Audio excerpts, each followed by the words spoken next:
Hello. How do you do? My name is Harry Wetzel. Thanks for coming. It's the 80s, darling. Springtime, 1986. I am sitting in a bar with my notebook, my black bag, and my pencil. I'm always writing these days in New York. Writing short stories, writing plays, writing stuff. I always carry my black bag and my spiral notebooks, composition book, and pencils by the galore. So I sometimes take it around town so that when there's a lull, I can, if I get inspiration, I write. So I'm in there, in this bar, I don't even know what it was called. It had radio initials.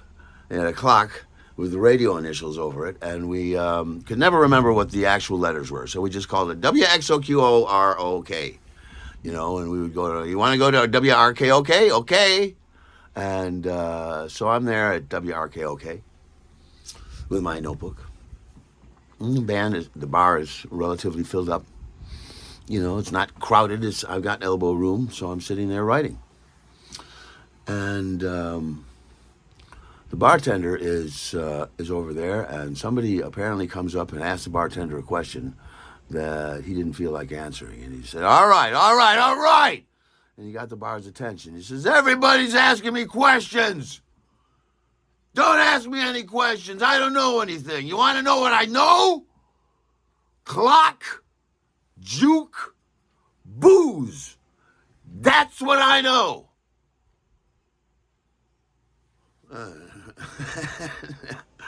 And the bar eventually went back to talking and stuff like that, but I'm like, well, that'd be a lesson to me. Don't ask him anything. Anyhow, so I go back to my writing, and I'm sitting there thinking, I'm staring off into space, and the jukebox is playing. I think they're playing Billy Joel, Tell Her About It, or something like that. Anyhow, I'm staring off into space, and as I sort of come to, I realize I'm staring at this woman. I'm not staring at her, I'm staring through her. I'm not looking anywhere, but she happened to be in my field of vision, and it looked like I was gaping at her, and I make this terribly shocked expression, and she kind of smiles, and I go, but I feel like I'm embarrassed, and so I go back to my writing. And I'm writing a story, working on the details, and I look back up, and she's looking at me. She's smiling. And she's got something in her hand. She throws a little crumpled up, folded up piece of paper. I look at it, and she goes, I go, all right. So I pick it up, and I unfold it, and I read it, and it says, hi. And I look up, and I say, hi. And we both kind of chuckled at that. That was nice. And I suddenly got an idea. I go, just a minute. I got an idea in my head that I can write a limerick about anything, and in relatively short order. So I'm going to write a romantic love limerick to this woman before I even meet her. Watch, and that's what I'm going to do. So I turn around, I'm at the end of the bar, and right behind me there's a great big window. And there's a great big windowsill, and I turn around, I got my back to the bar, I got my back to her, and I start scribbling out what my limerick is going to be, and you're working on that, and you're working on that, and it takes a couple of minutes. It wasn't 5 minutes, but it was taking 2 or 3 minutes as I'm hammering this out, and I'm getting close. I'm rounding the corner to having a complete limerick, and suddenly the bartender puts his hand whoomp on my shoulder, and he yanks me back, and he says, "What are you doing?" And I've got my pencil and my notebook, and I'm terrified, and I look and I say, I'm writing, and he's like, obviously, he thought I was doing some illicit drugs or something like that, obviously, but I'm holding my pen and my pencil, obviously just a writer, and he says, "Oh, sorry, I didn't know what you were doing. I said, what did you think I was doing? He says, I don't know. I'm sorry. And he sort of mumbled and grumbled and walked away. And I was like, I looked at the beautiful woman and I kind of gave her a look like, what the hell? And I go, and I turn around and I got to finish this thing. And I'm able to finish it. I put it together. I write it out in nice handwriting on another piece of paper. And I rip out a nice little piece of paper, fold it up nicely, and then crumble that up. I turn around. I look at her. And I toss a piece of paper. Lands in front of her on the bar. She looks at me and I go. So she picks it up and she reads it. And it was a limerick. And it went like this. Did a vision who fell from the sky appear so that I would sigh? On your beauty I'll dote. I love what you wrote, so back to you now I say hi. That's what I wrote. And she chuckled at that. She liked it, and she said, my name is Deirdre. And I'm like, oh no, Deirdre. It's such a beautiful name. And I say, it's such a beautiful name. Hi, I'm Harry. And she says, you wrote that just now. And I said, yes, and you were the inspiration, because you're so very beautiful. And she said, well, I think you're very beautiful. And I said, oh, my poor dear. What could they have done to you to make you say a thing like that? I thought I was being glib. And she said, hey. I said, She said, hey, I'm just telling you what I think. I said, I beg your pardon. I say, remember, you mustn't try and tell people what to think. De gustibus non disputandum est. And I said, yes, de gustibus non disputandum est. And I go, oh, I love this woman. And I said, yes. She said, yes. So, which means regarding opinions, there can be no dispute. You know what I mean? People like what they like is what it means. And so I said, well, may I buy you a drink, beautiful Deirdre? And she said, yes, you may. You know what I mean? I said, what would you like? She said, what are you having? I said, I'm having a Bass Ale, a Bass Pale Ale. She said, I'll have the same. And I'm like, oh, she's fabulous. So I order, the edgy bartender comes down, I order a couple of Bass Pale Ales. And we sit down, we're chatting and talking, and the electricity is just fantastic. We are looking at each other, and the energy is flowing, and after we drink a little bit, I'm like, beautiful Deirdre, would you like to get out of all this racket and go for a walk? And she says, as a matter of fact, yes, I would. And I'm like, all right. And she took the rest of her drink and she goes, glug, glug, glug, glug, glug, bam, and just pounded it. And I was very impressed. And so I said, glug, glug, glug, glug, glug, glug, glug, bam. And we looked at each other and kind of went, ah. And then we stood up, and then she kept on standing up, and I'm like, oh my. And she said, yes, you can say it. And I say, I beg your pardon? She says, you can say it. And I say, what? She says, my, but you're tall. You can say it. I said, well, my, but you're tall. She said, I'm 6 feet 2 inches tall. And I said, yes, you are tall. And she said, well. And so, so we walk outside and we're walking around, and I'm looking up at her and she's looking down at me, and we're roaming around East Village. And actually, I'm kind of hungry. All I got is a couple of Bass Pale Ales in my stomach. And I'm like, would you like to get something to eat? She says, as a matter of fact, I would. And so we were right near the Cafe Veselka, this fantastic Ukrainian cafe there that had the greatest mushroom barley soup. Oh, it was like a meal in itself. You just get a bowl of mushroom barley soup. They give you a great big piece of bread. It was fantastic. So we went into the Cafe Veselka and had our mushroom barley soup. It was really, really good.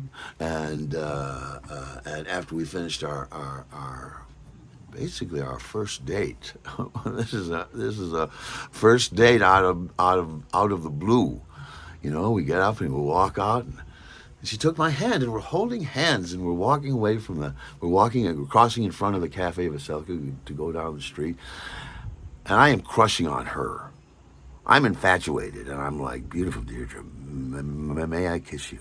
And she just leaned down, and she put her arms around me, and she sort of crushed me against her, and she gave me a nice, sweet kiss. It was very lovely, and I was like, oh, no. You know what I mean? You had me at high on your piece of paper. Anyhow, so next thing I know, we're on the subway headed uptown. Right. And she's got her arm linked in mine, and we're sitting right next to each other with our legs pressed up against each other. It's fantastic. And we're having a little small talk, and a lot of it is like, what'd you say? Because the subway's loud. And we're just grinning at each other. It's one of those magical infatuation-filled evenings. And so anyhow, we get out of the subway, we go up to my apartment building, and we go in there. I live in a beautiful apartment building. I lucked out, and it's got a doorman downstairs, and so it's always very safe. And it's a beautiful, semi-ornate lobby with a nice elevator. And so he's like, "How's everybody doing tonight?" And we're like, and this guy, this doorman, I loved him. His name was Mickey. He looked kind of like a Latino Fred Flintstone. He did. He had the same haircut and everything. Very funny fellow, very, very, very personable, very gregarious. And he said, "How's everybody doing tonight?" And we're like, "We're doing great. How are you doing?" He says, "Fine." So we get in the elevator, and just as the elevator closes, he says, "You two kids, be careful now, you hear?" As the elevator shut. And that just made us both laugh. And then on the ride up, we just started making out like crazy. And so it's 9th floor, you know what I mean? We were smooching and smooching and smooching, and then we get to the 9th floor, ding, and we walk in there, we go into my apartment. I've got this fantastic roommate, Pamela. I sure hope she's not home or not hanging around in the living room, because, you know, I have to have do ya? So anyhow, so we go in there and we go back to my room, and I say, "You want to listen to some music?" And she says, "Yeah." I say, "Anything you like?" She says, "I love Beethoven." And I'm like, "Oh, this woman is batting 1,000." She says, "My favorite is Eroica." And I says, "We're putting on that immediately." And I put on Eroica, and it starts over on the music. And then she comes over and she gives me a nice smooch, and then she starts unbuttoning my shirt. She starts to undress me. It's fantastic. And I'm not a fool. I'm not going to give her any trouble, so I go along with it, and I assist her as best as I can. And then time comes, I undress her, and the whole time we had this whole evening of intimate contact. We were talking philosophy, because she was a philosophy major at Columbia. And she was talking about how the Aristotelian school is different from the Platonic school, and how she'll always be an Aristotelian rather than a Platonic, although regarding the soul, a lot of Aristotle really sucks buttermilk, she said. So we're just, the whole night we're together, we're just chatting throughout the entire time. We are in flagrante delicto. We're talking about Plato. She's telling me about her roommates. She's got 4 or 5 roommates, and most of them are philosophy majors, except that one Ivy, who is a world lit major, and that world lit major Ivy is the craziest one of us all, she said. And we're talking the entire time. I'd never had an evening quite like that. It was very interesting, very strange, very sexy, but a little odd. I can't say that it was anything but wonderful. So it's the next morning. And we go down to Riverside Park. I live a few blocks from Riverside Park, and we walk down there. And it's a sunny day. It's gorgeous. And we're laying on the grass in Riverside Park there, and she looks at me, and I look at her. And I'm going, this is fantastic. We got a new girlfriend practically, right? She looks at me and she says, we won't be seeing each other again. And I say, how? She says, I have to tell you this. The reason that we got together last night, I'm like, yes? She says, you're part of a bet. And I'm like, what? She says, my roommate, Ivy, the crazy one, she's always making fun of me, how she calls me a loner and a school marm, her word, school marm. And she was saying that I could never do anything like go out and pick up some guy and have a one-night stand. And I said, yes, I could. She said, no, you couldn't. She said, I'll bet you. And what do you bet? She said, no stakes, just you can't do it. And so I told her that I could. And that's who you are. I was supposed to give you a fake number and everything and let you figure it out, but I like you a lot. But we still won't be seeing each other again. I'll always remember you, my one and only one-night stand. And I said, but what if you're one-night stand and you want to be a two-night stand or a three-night or 50 or... She says, no, I'm sorry. I'm claiming my sexual independence, my autonomy, and I'm moving on. I had a fantastic time with you, but we won't be seeing each other again. And she stood up. She grabbed me by the hand and lifted me like a marionette, put me down. She said, well, I've got to get going. I've got to get cleaned up, and I've got to go. I got class later on. So we walked back to my apartment building,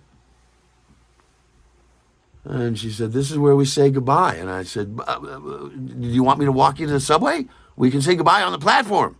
It'll be romantic, like in the movies. And she said, we'll just say goodbye here.